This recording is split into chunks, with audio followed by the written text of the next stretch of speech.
yapabilir. Yani bize maraqlı değil de sen ərin səndən şkafın içində olmaq istəyir. Yoxsa nə bilim, belə xaladenkdə buzxanada olmaq istəyir. O bize maraqlı değil. Sen ərinlə özəl həyatını niyə belə 80 milyon əhalinin içində zəng eləyib proqramda deyirsən, mənə çatmır həqiqətən də. Niyet ediyor. Vallahi Esra Hanım, bu dertten çok müzdaribim. Şimdi bir dakika Sibel Hanım, şimdi hepimiz biraz hani kafamızda canlandırmaya çalışırız ya bir soru geldiği zaman. Şunu sormak istiyorum. Eşiniz dolap, yani kıyafet dolabının içinde mi birliktelik yaşamak istiyor?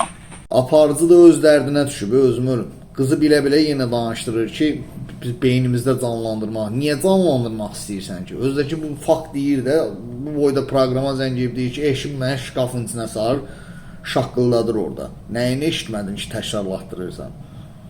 Karanlık, boğucu, mümkün değil ama eşim her nedense, ne hikmetse illa da gardırop diyor. Peki gardıropta kıyafetler var mı o sırada? Atıyor musunuz hepsini?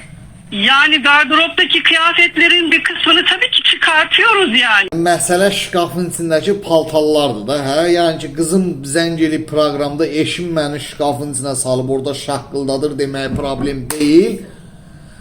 Şkafın içindəki paltarlar problemi oldu da o pişim. Neyse, görək nə deyirlər başqa. Devam ediyor ama artık ben de bıktım, usandım yani. Bana yardım edin ne olur Esra Hanım, ne yapacağımı bilmiyorum. Şunu da Niyə ay qız, əl birliyi ilə hamımız yığışıb gəlib sən şkafdan çıxardıb eşivi şkafa salıb biz eşivi şaqqıldadaq, sən neyniyəsən, yardım da istəyir, utanmaz olmaz. Yığ polisə zəng eləd, ala. Hayır diyor, ben yatak istemiyorum, illa da gardırop. Ben de diyorum ki başka fantaziler de. Ay qız, səni şkafın içinə salıb amansız olsana sənə İtalyan adama başqa fantaziya eləyək deyərlər heç.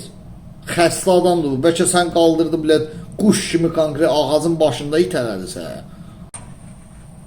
Ya gardırobumuz yani bayağı normal, evlendiğimizde aldığımız. Allah, şkafın ölçüləri normal imiş, yetim olmaq olar, qəşəng.